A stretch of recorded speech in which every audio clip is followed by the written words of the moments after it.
എല്ലാ കൂട്ടുകാർക്കും ഇന്നത്തെ പ്രോഗ്രാമിലേക്ക് സ്വാഗതം.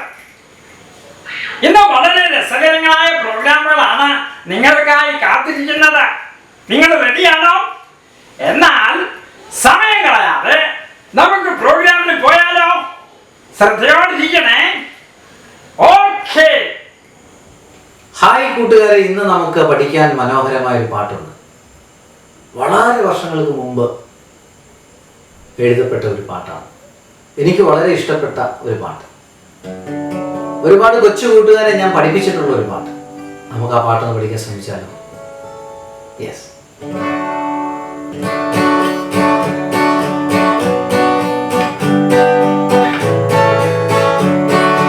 കൊച്ചു കൊച്ചു കൊച്ചു കൊച്ചു ജീവവണ്ടി ഞാൻ, യേശു നയിക്കും പാതേ ഓടും ജീവവണ്ടി ഞാൻ.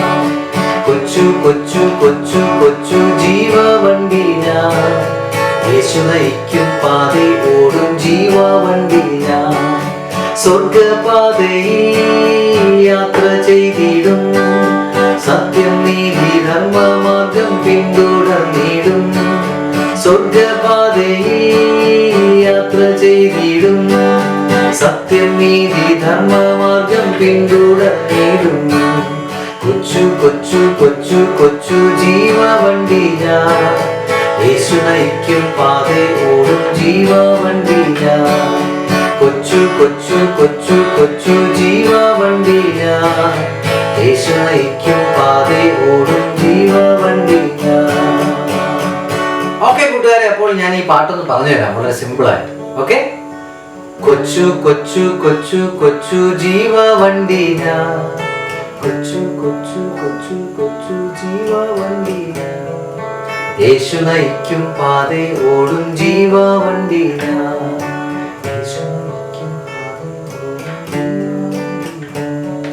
സ്വർഗപാതയിൽ യാത്ര ചെയ്തിടും,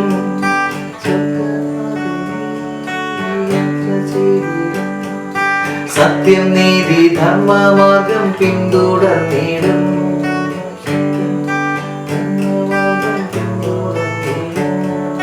സ്വർഗപാതയിൽ യാത്ര ചെയ്തിടും, സത്യം നീതി ധർമ്മമാർഗം പിന്തുടർന്നിടും.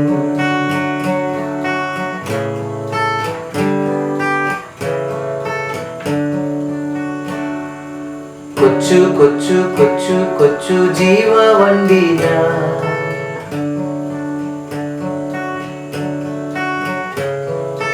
യേശു നയിക്കും പാതേ ഓടും ജീവവണ്ടി ഞാൻ.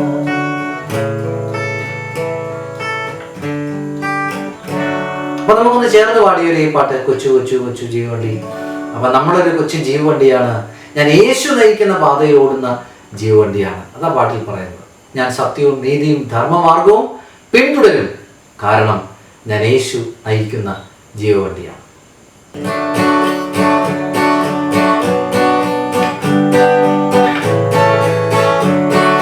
കൊച്ചു കൊച്ചു കൊച്ചു കൊച്ചു ജീവവണ്ടി ഞാൻ, യേശു നയിക്കും പാതേ ഓടും ജീവവണ്ടി ഞാൻ.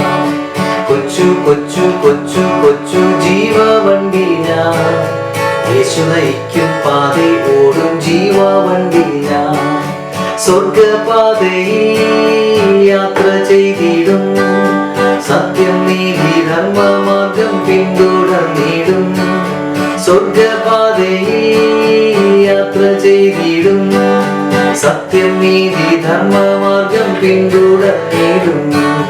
കൊച്ചു കൊച്ചു കൊച്ചു കൊച്ചു ജീവവണ്ടി ഞാൻ, യേശു നയിക്കും പാതേ ഓടും ജീവവണ്ടി ഞാൻ. കൊച്ചു കൊച്ചു കൊച്ചു കൊച്ചു ജീവവണ്ടി ഞാൻ, യേശു നയിക്കും പാതേ ഓടും ജീവവണ്ടി ഞാൻ.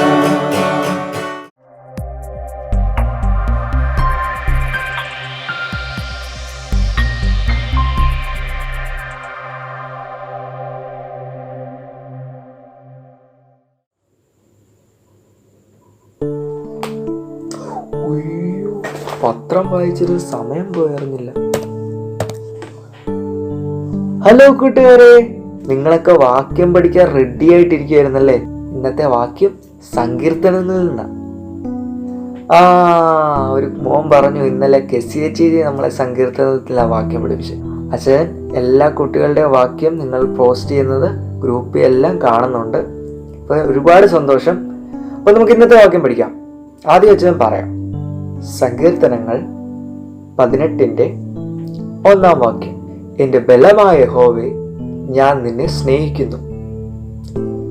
Psalms 18:1 I love you Lord, O my strength. പക്ഷെ ഞാൻ പറയാം, നിങ്ങളത് റിപ്പീറ്റ് ചെയ്യണം. ഓക്കെ, ആദ്യം മലയാളത്തിൽ. സങ്കീർത്തനങ്ങൾ. ഉറക്കെ പറഞ്ഞേ, നിങ്ങൾ രാവിലെ എന്തോ കഴിച്ചേ? എന്നാ പിന്നെ ഉറക്കെ പറയാമല്ലോ. സങ്കീർത്തനങ്ങൾ 18:1 എൻ്റെ ബലമായ യഹോവേ, ഞാൻ നിന്നെ സ്നേഹിക്കുന്നു.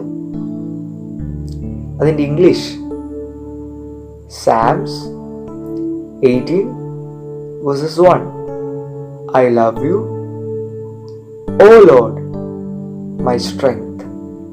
നാം ജോണിയുടെ കഥ കേട്ടതല്ലേ? അവൾ കർത്താവിന് വേണ്ടി തൻ്റെ ജീവിതം മാറ്റിവെക്കാൻ തയ്യാറായി. നാമും അതുപോലെ കർത്താവിന് വേണ്ടി നമ്മുടെ ജീവിതം മാറ്റിവെക്കാൻ തയ്യാറാണ്. നമ്മുടെ പ്രാർത്ഥനയിലും ആരാധനയിലും കർത്താവേ, ഞാൻ നിന്നെ സ്നേഹിക്കുന്നു എന്ന് ഏറ്റുപറയാൻ നമുക്ക് തയ്യാറാണ്. കർത്താവേ, ഞാൻ നിന്നെ സ്നേഹിക്കുന്നു എന്ന് ഏറ്റുപറയാൻ നമുക്ക് തയ്യാറാണ്. നമ്മുടെ ദൈവം നമ്മെ സ്നേഹിക്കുന്നു എന്ന ഒരൊറ്റ തെളിവാണ് യേശുപ്പച്ചനെ നമ്മുടെ ഈ ലോകത്തിലേക്ക് അയച്ചത്. നമ്മൾക്ക് വേണ്ടി ജീവിച്ച് നമ്മുടെ പാപങ്ങൾക്ക് വേണ്ടി ക്രൂശിലേറി. അങ്ങനെയെങ്കിൽ നമ്മുടെ യേശുപ്പച്ചനെ നമ്മൾ കൂടുതൽ സ്നേഹിക്കണ്ടേ? അങ്ങനെയെങ്കിൽ ഇങ്ങനെ പറയാൻ തയ്യാറാകണം, എൻ്റെ ബലമായ യഹോവേ, ഞാൻ നിന്നെ സ്നേഹിക്കുന്നു എന്ന്. നമ്മൾക്ക് ഈ വാക്യം ഒന്നുകൂടെ പഠിക്കാം. സങ്കീർത്തനങ്ങൾ 18:1 എൻ്റെ ബലമായ യഹോവേ, ഞാൻ നിന്നെ സ്നേഹിക്കുന്നു. Psalms 18:1 I love you, O Lord, my strength. അപ്പം കൂട്ടുകാരെല്ലാം വാക്യം പഠിച്ചില്ലേ? അപ്പം അങ്കിള് പഠിപ്പിക്കുന്ന ജോണിയുടെ ബാക്കി കഥ കേട്ടിട്ട് ഓടിപ്പോയി നമ്മുടെ ഗ്രൂപ്പിൽ പോസ്റ്റ് ചെയ്തേ. ആരും അറിയണ്ട. ഓക്കെ. പിന്നെ ഞാൻ താമസിച്ച കാര്യം നമ്മുടെ റോണിയോട് പറയല്ലേ, അവൻ എന്നെ വഴക്ക് പറയും. Okay, by.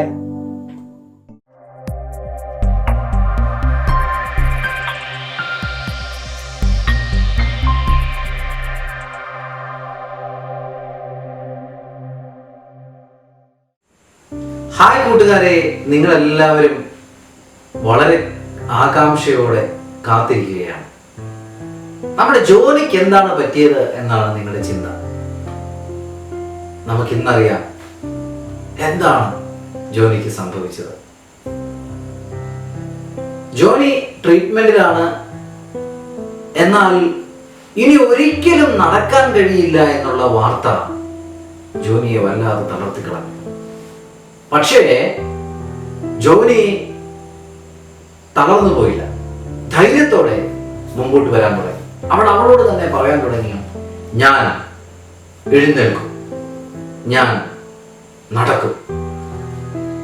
ദിവസങ്ങൾ കടന്നുപോയി. ആ സമയത്താണ് ജോണിയുടെ ഡോക്ടേഴ്സ് പറയുകയാണ്, കുറച്ചുകൂടെ നല്ലൊരു ഓപ്ഷൻ. ജോണിയുടെ പേരൻസിനോട് ഡോക്ടേഴ്സ് പറഞ്ഞു, നിങ്ങൾ ഗ്രീൻ ഓക്സിലുള്ള ഒരു റീഹാബിലിറ്റേഷൻ സെന്ററിലേക്ക് നിങ്ങളെ ഷിഫ്റ്റ് ചെയ്യുക. അവിടെ ഒരു പക്ഷേ നിങ്ങൾക്ക് കുറച്ചുകൂടെ നല്ല ട്രീറ്റ്മെന്റ് കിട്ടാൻ സാധ്യതയുണ്ട്. ഇത് പറയുമ്പോൾ ജോലിക്ക് ഭയങ്കര സന്തോഷമായി. ജോലി വളരെ പ്രതീക്ഷയിലായിരുന്നു. ഗ്രീൻ ഓക്സിലേക്ക് ഞാൻ പോകുമ്പോൾ, ആ പുതിയ ട്രീറ്റ്മെന്റിലേക്ക് ഞാൻ പോകുമ്പോൾ അവിടെ എനിക്ക് കുറച്ചുകൂടെ നന്നായിട്ട്, ഞാൻ കുറച്ചുകൂടെ റിക്കവറായിട്ട് വരും, ഞാൻ കുറച്ചുകൂടെ നന്നായിട്ട് വരും, എനിക്ക് വളരെ ഭേദമാകും എന്നൊക്കെ ജോലി ഇങ്ങനെ പ്രതീക്ഷിക്കാൻ തുടങ്ങി. ജോലി ഇങ്ങനെ മനസ്സിൽ ഇമാജിൻ ചെയ്യുകയാണ്. ഗ്രീൻ ഓക്സിലെ ആ റീഹാബിലിറ്റേഷൻ സെന്ററിലേക്ക് ചെല്ലുമ്പോൾ അവിടെ നടക്കാൻ തുടങ്ങുന്ന ഒരുപാട് പേഷ്യൻസ് ഉള്ള സ്ഥലത്തേക്കായിരിക്കും ഞാൻ ചെല്ലുന്നത് എന്നുള്ള ജോലി സ്വപ്നം കാണാൻ തുടങ്ങി. എന്നാൽ ജോലിക്ക് വേണ്ടി ആംബുലൻസ് വെയിറ്റ് ചെയ്യുകയാണ്. അന്ന് ഈ ഗ്രീനോക്സിലേക്കുള്ള യാത്രയിൽ ഒരുപാട് സ്വപ്നം കണ്ട് ഗ്രീനോക്സിൽ എത്തിയ ജോണിക്ക് അറിയാൻ കഴിഞ്ഞത് ആ റീഹാബിലിറ്റേഷൻ സെന്ററിൽ ജോണിയെ പോലെയുള്ള ആളുകൾ മാത്രമായിരുന്നു. ആരും നടക്കുന്നവരായി ആ ഹോസ്പിറ്റലിൽ, ആ റീഹാബിലിറ്റേഷൻ സെന്ററിൽ ഉണ്ടായിരുന്നില്ല. എല്ലാവരും ജോണിയെ പോലെ സ്ട്രൈക്കർ ഫ്രെയിമിൽ കിടക്കുന്ന പേഷ്യൻസ് മാത്രമായിരുന്നു. ജോണി ഇപ്പൊ പോകുന്ന ഹോസ്പിറ്റലിൽ ജോണി മാത്രമേ ഉണ്ടായിരുന്നുള്ളൂ. പക്ഷെ ഇവിടെ ഇതാ ഈ ഹോസ്പിറ്റലിൽ ഇങ്ങനെയുള്ള സ്പൈനൽ കോഡ് ഇഞ്ചുറി സംഭവിച്ചവരെ മാത്രം, അതായത് കഴുത്തിന് താഴേക്ക് തളർന്നു പോയവരെ മാത്രം നോക്കുന്ന ഹോസ്പിറ്റലാണ്. അവിടേക്കാണ് ജോണിയെ കൊണ്ടുവന്നത്. അത് ജോണിയെ അല്പം പ്രയാസത്തിലാക്കി. ജോണിക്ക് ഇത്തിരി സങ്കടം തോന്നി. ദൈവമേ, എന്താകും ഇനി എന്ന് ജോണി ചിന്തിക്കാൻ തുടങ്ങി. അങ്ങനെ അവിടുത്തെ ട്രീറ്റ്മെന്റ് സ്റ്റാർട്ട് ചെയ്തു. ജോണിക്ക് ആദ്യം പ്രയാസമായിരുന്നു. കാരണം അവിടുത്തെ സ്റ്റാഫ് ഒഴികെ ആരും നടക്കുന്നവരില്ല, എല്ലാവരും കിടക്കുന്നവരാണ്. കുറച്ചു പേരൊക്കെ വീൽ ചെയറിൽ ഇരുത്തിയൊക്കെ അങ്ങോട്ടും ഇങ്ങോട്ടും കൊണ്ടുപോകുന്നത് കാണാം. അതല്ലാതെ വേറെ ആരും നടക്കുന്നവരായി ജോണി കണ്ടിട്ടില്ല. ട്രീറ്റ്മെന്റ് ഒക്കെ തുടങ്ങി. ടൈം ഇങ്ങനെ മുമ്പോട്ട് പോവുകയാണ്. ഏകദേശം 3.5 months മുമ്പോട്ട് പോയി. 3.5 മാസം. ആ 3.5 മാസം എന്ന് പറയുന്ന ജോണിയെ സംബന്ധിച്ച് വളരെ ഒരുപാട് കാര്യങ്ങൾ ഇംപ്രൂവ് ചെയ്ത സമയങ്ങളായി. ഈ 3.5 മാസം കൊണ്ട് ഇപ്പോഴേക്കും ഏകദേശം അവിടുന്ന് ഈ ഹോസ്പിറ്റലിൽ മുമ്പ് ആക്സിഡന്റ് കഴിഞ്ഞതിന് ശേഷം മാസങ്ങൾ കടന്നുപോയി. അതിനുശേഷമാണ് ഗ്രീനോക്സിലേക്ക് വരുന്നത്. ഈ ഗ്രീനോക്സിൽ വന്നിട്ട് 3.5 മാസം കഴിയുകയാണ്. ഗ്രീനോക്സിൽ വന്ന് 3.5 മാസം കഴിയുമ്പോഴേക്കും ജോണിയെ മെല്ലെ ഈ സ്ട്രൈക്കർ ഫ്രെയിമിൽ നിന്നും മാറ്റി ജോണിയെ മെല്ലെ എഴുന്നേൽപ്പിച്ചിരുത്താനുള്ള ശ്രമം തുടങ്ങി. ആദ്യമേ എഴുന്നേൽപ്പിച്ചിരുത്താൻ പറ്റില്ല. അതുകൊണ്ട് പതുക്കെ അവളെ ചരിച്ച് പതുക്കെ കിടക്കുന്ന പൊസിഷൻ ഒന്ന് ചേഞ്ച് ചെയ്തുകൊണ്ട് പതുക്കെ ഉയർത്താൻ തുടങ്ങി. ചരിച്ച് ഉയർത്താൻ തുടങ്ങി. അങ്ങനെ ഉയർത്താൻ തുടങ്ങിയപ്പോൾ ജോണി ഫേസ് ചെയ്തൊരു വലിയ പ്രശ്നം എന്ന് പറയുന്നത് ബ്ലഡ് സർക്കുലേഷൻ ഭയങ്കരമായിട്ട് കൂടി കഴിഞ്ഞപ്പോഴേക്ക് അവളുടെ ഹെൽത്തിനെ ഇത് ബാധിക്കാൻ തുടങ്ങി. അവൾ വല്ലാതെ ഇറിറ്റേറ്റഡ് ആകാൻ തുടങ്ങി. അവൾക്ക് വലിയ പ്രയാസങ്ങൾ ഉണ്ടാകാൻ തുടങ്ങി. വയറിനൊക്കെ വലിയ പ്രശ്നങ്ങൾ ഉണ്ടാകാൻ തുടങ്ങി. വീണ്ടും അവൾ ഡോക്ടേഴ്സിന് മനസ്സിലായി അങ്ങനെ അവളെ ചരിച്ചിരുത്താൻ കഴിയത്തില്ല. കാരണം അവൾക്ക് ശരീരത്തിന് ക്ഷീണം തോന്നി തുടങ്ങി, അസുഖമായി തുടങ്ങി. പെട്ടെന്ന് തന്നെയുമല്ല ഉള്ളിലുള്ള ബോൺസ് ഒക്കെ ഇങ്ങനെ സ്റ്റക്ക് ആകാൻ തുടങ്ങി. അകത്ത് മാംസത്തിലേക്ക് കുത്തി കയറാൻ തുടങ്ങുന്നു. കാരണം ഇത്രയും മാസങ്ങൾ ഇങ്ങനെ ഒരേ കിടപ്പിലാണ്. അപ്പൊ പെട്ടെന്ന് ചരിച്ച് എഴുന്നേറ്റിരുത്താൻ ഒരു ശ്രമം നടത്തിയപ്പോൾ ജോണിക്ക് വലിയ ആരോഗ്യ പ്രശ്നങ്ങൾ ഉണ്ടാകാൻ തുടങ്ങി. വീണ്ടും ഡോക്ടേഴ്സ് സ്ട്രൈക്കർ ഫ്രെയിമിലേക്ക് മാറ്റി. ഉള്ളിലുണ്ടായ ഈ വ്രണങ്ങളിലൊക്കെ കരിയാനുള്ള ട്രീറ്റ്മെന്റ് സ്റ്റാർട്ട് ചെയ്യാൻ തുടങ്ങി. ചിലയിടങ്ങളിൽ സർജറി തന്നെ വേണ്ടി വന്നു. അത് വലിയ പ്രയാസമായി മാറി. വീണ്ടും മാസങ്ങൾ കടന്നുപോയി. ജോണി അവർ മെല്ലെ വീണ്ടും എഴുന്നേൽപ്പിച്ചിരുത്താൻ ഒരു ശ്രമം നടത്തി. അങ്ങനെ ആ ശ്രമം ഫലം കണ്ടു. ജോണിയെ ഒരു വീൽ ചെയറിലേക്ക് അവർ മാറ്റുകയാണ്. അങ്ങനെ വീൽ ചെയറിലാണ് ജോണി ഇപ്പോൾ. അങ്ങനെ സമയം ഇങ്ങനെ മുമ്പോട്ട് പോകാനായിട്ട് തുടങ്ങി. സമയം മുൻപോട്ട് പോകവേ ആ ഹോസ്പിറ്റലിലെ ഒരു ഒക്യുപേഷണൽ തെറാപ്പിസ്റ്റ് ജോണിയോട് ഒരു സജഷൻ ജോണിയുടെ മുമ്പിൽ വെച്ചു. ജോണിയോട് പറഞ്ഞു, ജോണി, ഞാൻ കേട്ടിടത്തോളം നീ വളരെ ടാലന്റഡ് ആണ്, നീ വളരെ മിടുക്കിയാണ്, ഒരുപാട് കഴിവുകൾ ദൈവം നിനക്ക് തന്നിട്ടുണ്ട്. ജോണി, ഞാൻ നിനക്ക് ഒരു ഓപ്ഷൻ തരാം. എന്താണെന്നറിയാമോ? നീ കൈകൾ കൊണ്ട് മുൻപ് വരച്ചിരുന്ന ചിത്രങ്ങളൊക്കെ നിന്റെ ഭാവനയിലുള്ളതാണ്, നിന്റെ ഹൃദയത്തിൽ, നിന്റെ ഉള്ളിലുള്ളതാണ്. കൈകൊണ്ട് നീ വരച്ചതേ ഉള്ളൂ. നിന്റെ ഉള്ളിലുള്ള ആ ചിത്രങ്ങളൊക്കെ, കൈകൊണ്ട് നീ വരച്ചിരുന്ന ചിത്രങ്ങളൊക്കെ നിനക്ക് എന്തുകൊണ്ട് ചുണ്ടുകൾ കൊണ്ട് വരച്ചുകൂടാ? ഇത് കേട്ടപ്പോ ജോണിക്ക് ആദ്യം ദേഷ്യം തോന്നി. ഞാൻ എന്തിന് ചുണ്ടുകൾ കൊണ്ട് വരയ്ക്കണം? കുറച്ചു നാൾ കഴിയുമ്പോഴേക്കും എന്റെ ശരീരം സുഖമാകും, എനിക്ക് നടക്കാൻ കഴിയും, എന്റെ കൈകളൊക്കെ എനിക്ക് ചലിപ്പിക്കാൻ കഴിയും. പിന്നെ എന്തിന് ഞാൻ കൈകൾ കൊണ്ട് ചെയ്യുന്ന കാര്യങ്ങൾ ചുണ്ടുകൊണ്ട് ചെയ്യണം? ഇങ്ങനെ പറയാൻ കാരണമുണ്ടായിരുന്നു. ഡോക്ടേഴ്സ് എല്ലാം ജോണിയെ കുറിച്ച് പ്ലാൻ ചെയ്തിരുന്നത്, അവർ ഉറപ്പിച്ചിരുന്ന ഒരേ ഒരു കാര്യം, ജോണിയുടെ കൈ പോലും ഒരിക്കലും അനക്കാൻ കഴിയുകയില്ല എന്നുള്ളത്. അതുകൊണ്ട് ജോണിയെ വേറൊരു രീതിയിലേക്ക് കൊണ്ടുവരാൻ ഡോക്ടേഴ്സും ഈ ഒക്യുപേഷണൽ തെറാപ്പിസ്റ്റും ഒക്കെ ട്രൈ ചെയ്യുന്നതിന്റെ ഭാഗമായിട്ടാണ് ഈ ഒരു ഓപ്ഷൻ ജോണിയുടെ മുൻപിൽ വെച്ചത്. ആദ്യമൊന്നും ജോണി അത് അക്സെപ്റ്റ് ചെയ്തില്ല, ആദ്യമൊന്നും ജോണി അത് സ്വീകരിച്ചില്ല. കാരണം ജോലിക്ക് അത് ഉൾക്കൊള്ളാൻ കഴിഞ്ഞില്ല. എന്തിനു ഞാൻ അങ്ങനെ ട്രൈ ചെയ്യണം? ദിവസങ്ങൾ മുമ്പോട്ട് പോയി. ചില ജോണിയുടെ ഫ്രണ്ട്സും പേരൻസും ഒക്കെ നിർബന്ധിച്ചത് കൊണ്ടാവണം ജോണി തയ്യാറായി. താൻ മുമ്പ് കൈകൾ കൊണ്ട് വരച്ചിരുന്ന ചിത്രങ്ങളൊക്കെ ചുണ്ടുകൾ കൊണ്ട് വരയ്ക്കാൻ ജോണി റെഡിയായി. ഞാൻ ചെയ്യാം. അങ്ങനെ ജോണി അന്ന് മുതൽ വരയ്ക്കാൻ തുടങ്ങുകയാണ്. അപ്പൊ ഡോക്ടറോട് ജോണി ചോദിച്ചു, ഈ ഒക്യുപേഷണൽ തെറാപ്പിസ്റ്റിനോട് ജോണി ചോദിച്ചു, എങ്ങനെയാണ് ഞാൻ വരയ്ക്കേണ്ടത്, എങ്ങനെയാണ് ഞാൻ ചുണ്ടുകൊണ്ട് വരയ്ക്കുന്നത്? അദ്ദേഹം ജോണിയെ ഹെൽപ്പ് ചെയ്തു. ജോണിയോട് അദ്ദേഹം പറഞ്ഞു, ജോണി, നിന്റെ 2 പല്ലുകൾക്കിടയിൽ നിനക്ക് ഒരു പെൻസിൽ കടിച്ചു പിടിച്ചാൽ നിനക്ക് വരയ്ക്കാൻ കഴിയും, അല്ലേ?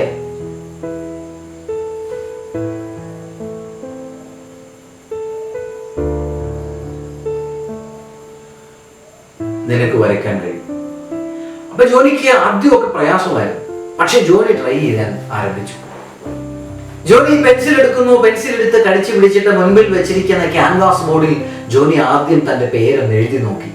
പക്ഷെ ആദ്യം എഴുതിയപ്പോ ഭയങ്കര പ്രയാസമായിരുന്നു. കാര്യം പല്ലിനൊക്കെ വേദന എടുക്കാൻ തുടങ്ങി, അല്ലേ? വളരെ പ്രയാസമാണ്, വല്ലാത്ത പെയിൻ ഉണ്ടാവാൻ തുടങ്ങി. പക്ഷെ ജോണി പുറകോട്ട് പോയില്ല. അവൾ തന്റെ പേരെഴുതി, ജോണി.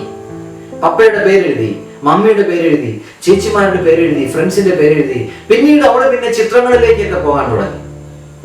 അവൾ മുൻപ് വരച്ചിരുന്ന ചിത്രങ്ങളൊക്കെ വരയ്ക്കാൻ തുടങ്ങി ചുണ്ടുകൾ കൊണ്ട്. അങ്ങനെ വരച്ച് ഒരുപാട് ചിത്രങ്ങൾ അവൾ വരയ്ക്കാൻ ആരംഭിച്ചു. പ്രിയ കൂട്ടുകാരെ, അത് അവളുടെ ഒരു ഹോബിയായിട്ട് മാറാൻ തുടങ്ങി. പക്ഷേ അവൾ ഓരോ ചിത്രങ്ങൾ വരയ്ക്കുമ്പോഴും എല്ലാ ചിത്രത്തിന്റെയും അടിയിലായി ഇങ്ങനെ കുറിച്ചു വെച്ചു 3 ഇംഗ്ലീഷ് അക്ഷരങ്ങൾ അവൾ എഴുതി വെച്ചു. PTL, praise the Lord. Praise the Lord എന്ന് അവൾ എഴുതി. ഒന്ന് ഓർത്ത് നോക്കാം. ശരീരം മുഴുവൻ തളർന്നു പോയ, കഴുത്തിന് താഴേക്ക് തളർന്നു പോയ, കൈകളും കാലുകളും ഒന്നും അനക്കാൻ കഴിയാത്ത മിടുമിടിക്കായ ഒരു കൊച്ചു കൂട്ടുകാരി അവൾ ഓരോ ചിത്രങ്ങളും വരച്ചിട്ട് എഴുതുകയാണ്, പ്രൈസ് ദ ലോർഡ്. യേശുവേ, ഞാൻ അങ്ങയെ സ്തുതിക്കുന്നു. ആർക്കാണ് ഇങ്ങനെ പറയാനായിട്ട് കഴിയുക? പ്രിയ കൂട്ടുകാരെ, നമുക്ക് ആർക്കാണ് ഇങ്ങനെ പറയാനായിട്ട് കഴിയുക? ഇവിടെ ജോണിക്ക് പറയാൻ കഴിഞ്ഞു. കാരണം എന്താണെന്ന് അറിയാമോ? യേശുവിലുള്ള അവളുടെ വിശ്വാസം അതിഭയങ്കരമായിരുന്നു. എനിക്കിങ്ങനെ സംഭവിച്ചു, ഞാൻ തളർന്നു പോയി, ഞാൻ അതിവേദനയിലൂടെ കടന്നു പോകുന്നു, എങ്കിലും യേശു എന്നെ സ്നേഹിക്കുന്നു, ഞാൻ യേശുവിനെ മഹത്വപ്പെടുത്തുന്നു, എനിക്ക് ഇത്രമാത്രം വ്യത്യാസം യേശു തന്നല്ലോ. അങ്ങനെ അവൾ വരച്ച പെയിന്റിങ്സുകളും അവൾ വരച്ച ഡ്രോയിങ്സുകളും ഒക്കെ റിലേറ്റീവ്സിനും ഫ്രണ്ട്സിനും ഒക്കെ അവൾ കൊടുക്കാൻ തുടങ്ങി. അങ്ങനെ ഒരുപാട് ചിത്രങ്ങൾ ജോലി വരയ്ക്കാൻ ആരംഭിച്ചു.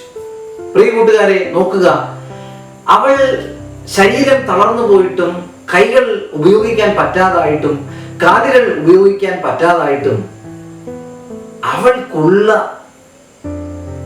സാഹചര്യങ്ങൾ ഏറ്റവും മനോഹരമായി അവൾ ഉപയോഗിക്കാൻ തുടങ്ങി.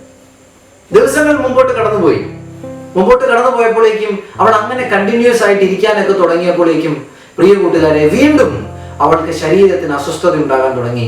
വീണ്ടും അവളെ സ്ട്രൈക്കർ ഫ്രെയിമിലേക്ക് വീണ്ടും മാറ്റേണ്ടതായി വന്നു. ആ സമയം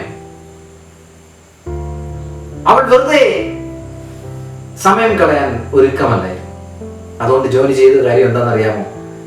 അതുവരെ അവൾ വായിച്ചുകൊണ്ടിരുന്ന പുസ്തകങ്ങൾ മറ്റ് പല പുസ്തകങ്ങളുമായിരുന്നു. പപ്പയും മമ്മിയും കൊണ്ട് കൊടുത്ത് റെഗുലറായിട്ട് വായിച്ചുകൊണ്ടിരിക്കുന്ന പുസ്തകങ്ങൾ അവൾ വായിച്ചുകൊണ്ടിരുന്നത്.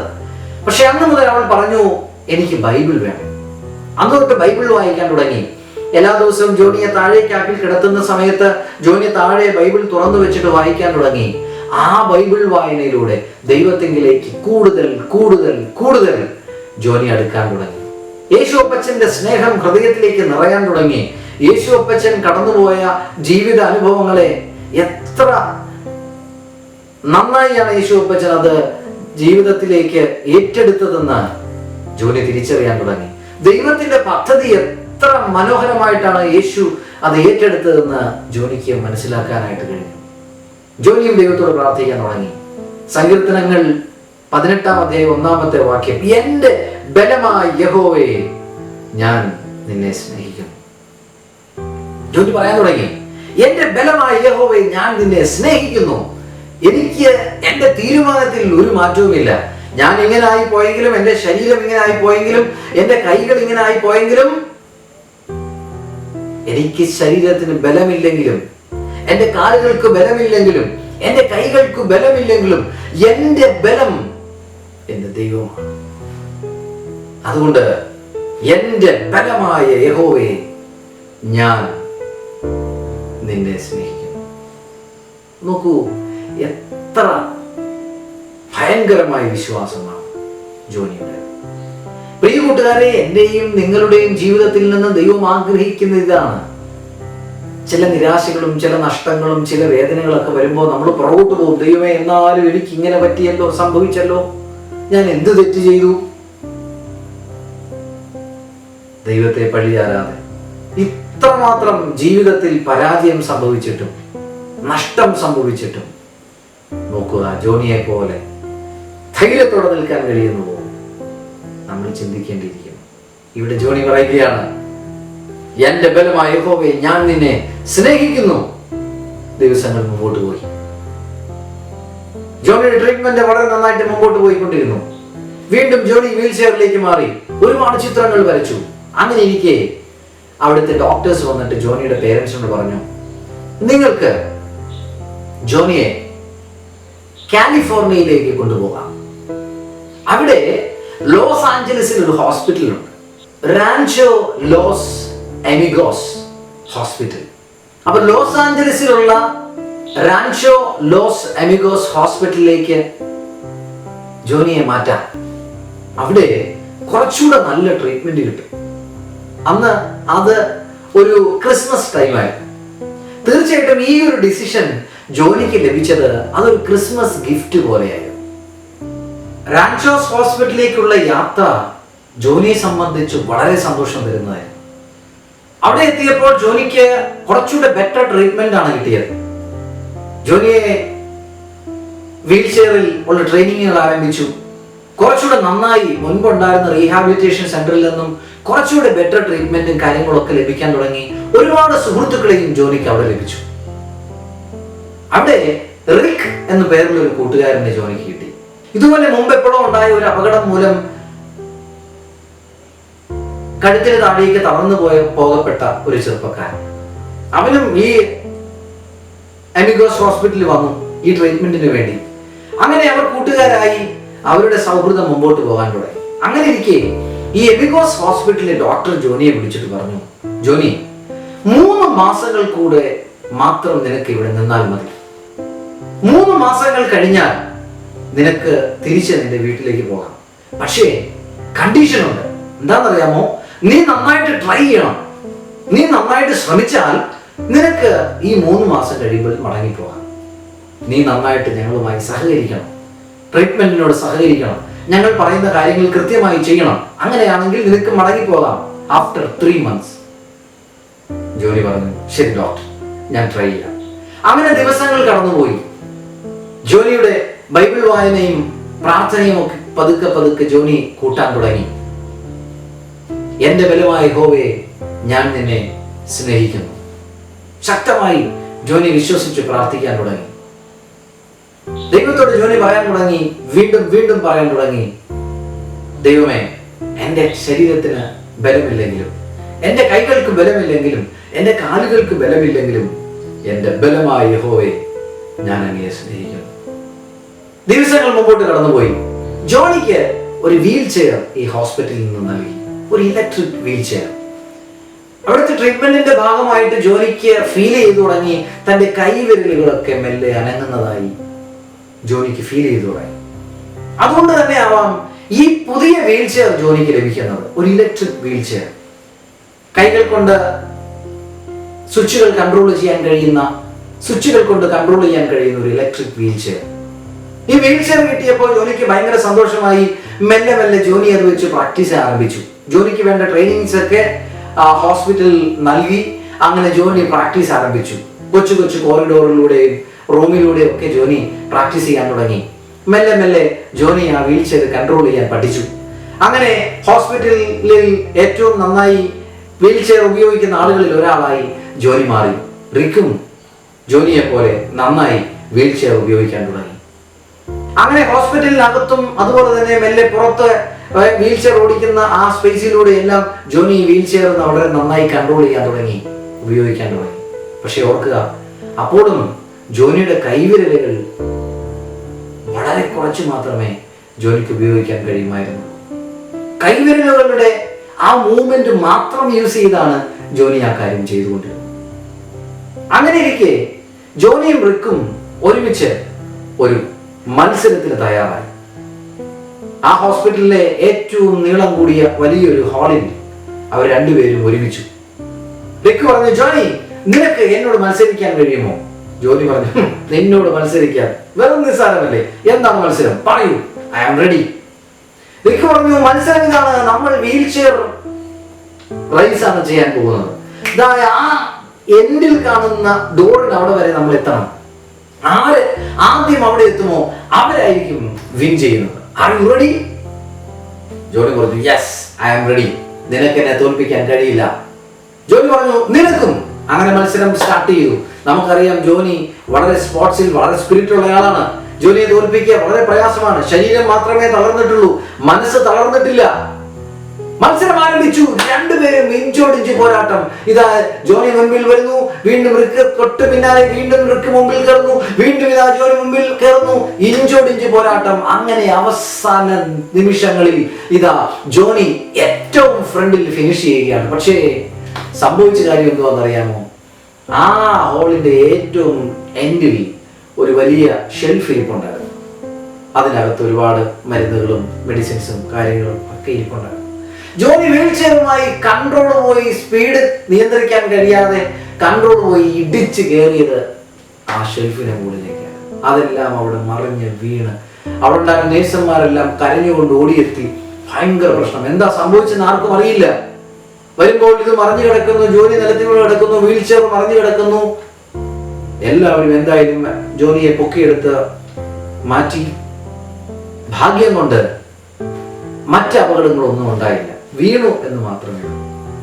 ദിവസങ്ങൾ മുൻപോട്ട് പോയിക്കൊണ്ടിരുന്നു. ഈ ദിവസങ്ങളൊക്കെ, ഈ ഓർമ്മകളൊക്കെ ജോനിയുടെ മനസ്സിൽ ഇങ്ങനെ മായാകുന്നു. അങ്ങനെ ഡോക്ടർ പറഞ്ഞ 3 മാസമായി. ജോനിയെ വിളിച്ചു ഡോക്ടേഴ്സ്. പക്ഷേ ജോനിക്ക് തന്നെ ഇവാലുവേറ്റ് ചെയ്യാൻ കഴിഞ്ഞു. എന്റെ വിരലുകൾ മാത്രം അല്പം മൂവ് ചെയ്യാൻ കഴിയുന്നതേ ഉള്ളൂ. പക്ഷെ എന്റെ കൈകൾ ഇപ്പോഴും എനിക്ക് യൂസ് ചെയ്യാൻ കഴിയുന്നില്ല. അങ്ങനെ ആ 3-ാം മാസം ജോനിക്ക് ആ ഹോസ്പിറ്റലിൽ വിട്ടു പോകാൻ കഴിഞ്ഞില്ല. അവിടെ ജോനി തിരിച്ചറിയുകയായിരുന്നു, ഇനി ഒരിക്കലും എൻ്റെ കൈകൾ എനിക്ക് ഉപയോഗിക്കാൻ കഴിയില്ല. എൻ്റെ കൈകൾ കൊണ്ട് എനിക്കിനി ഒരിക്കലും മേക്കപ്പ് ചെയ്യാൻ കഴിയില്ല. എൻ്റെ കൈകൾ കൊണ്ട് എനിക്ക് ഒരിക്കലും എൻ്റെ മുടി ഒതുക്കി വെക്കാൻ കഴിയില്ല. എൻ്റെ കൈകൾ കൊണ്ട് എനിക്ക് സ്വന്തമായി ഒന്നും ചെയ്യാൻ കഴിയില്ല എന്ന് ജോനി തിരിച്ചറിയുകയായിരുന്നു. അപ്പോഴും ജോനി പറഞ്ഞൊരു കാര്യമുണ്ട്. എൻ്റെ കൈകൾ ബലഹീനമാണെങ്കിലും, എൻ്റെ ശരീരം ബലഹീനമാണെങ്കിലും, എൻ്റെ കാലുകൾ ബലഹീനമാണെങ്കിലും, എൻ്റെ ബലമായ യഹോവേ, ഞാൻ നിന്നെ സ്നേഹിക്കും. ജോനി വരയ്ക്കാൻ തുടങ്ങി. വീണ്ടും ചിത്രങ്ങൾ വരച്ചു, എഴുതി. Praise the Lord. അതൊരുപാട് ആളുകൾക്ക് കൊടുക്കാനൊക്കെ ജോനി ആരംഭിച്ചു. പ്രിയ കൂട്ടുകാരെ, നമ്മുടെ ജീവിതത്തിൽ ഇങ്ങനെ ഒരു അനുഭവം വന്നാൽ നമ്മളെന്താ പറയുന്നത്?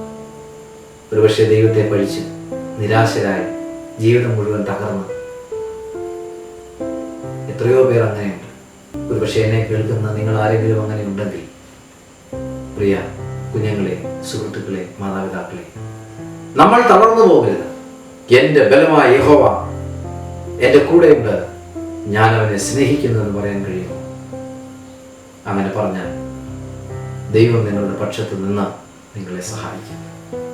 ഇവിടെ ജോണി പറയുകയാണ്, എൻ്റെ ബലമായ യഹോവയെ ഞാൻ നിന്നെ സ്നേഹിക്കുന്നു. പ്രിയ സുഹൃത്തുക്കളെ, പ്രിയ കൂട്ടുകാരെ, നിങ്ങൾക്ക് എങ്ങനെ പറയാൻ കഴിയുന്നു? ജീവിതത്തിലെ തകർച്ച വരുമ്പോൾ, നിരാശ വരുമ്പോൾ, നഷ്ടങ്ങൾ വരുമ്പോൾ, വേദന വരുമ്പോൾ നിങ്ങൾക്ക് പറയാൻ കഴിയും, എൻ്റെ ബലമായ യഹോവയെ ഞാൻ നിന്നെ സ്നേഹിക്കുന്നു.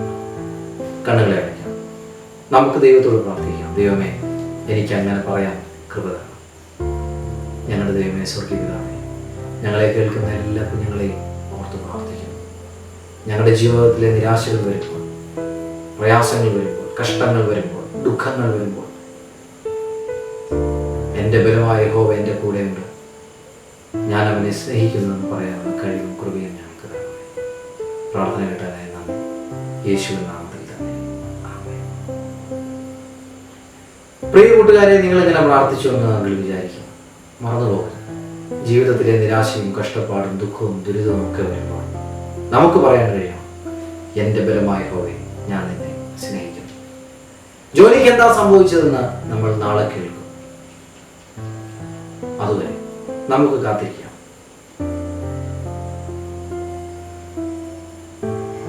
നമ്മുടെ ചാനൽ സബ്സ്ക്രൈബ് ചെയ്യാൻ മറക്കരുത് കേട്ടോ. ബെൽ ബട്ടൺ ഓർക്കണേ, പ്രസ് ചെയ്യണേ, നോട്ടിഫിക്കേഷൻ ഒക്കെ കിട്ടും. മറക്കരുത്. ബൈ.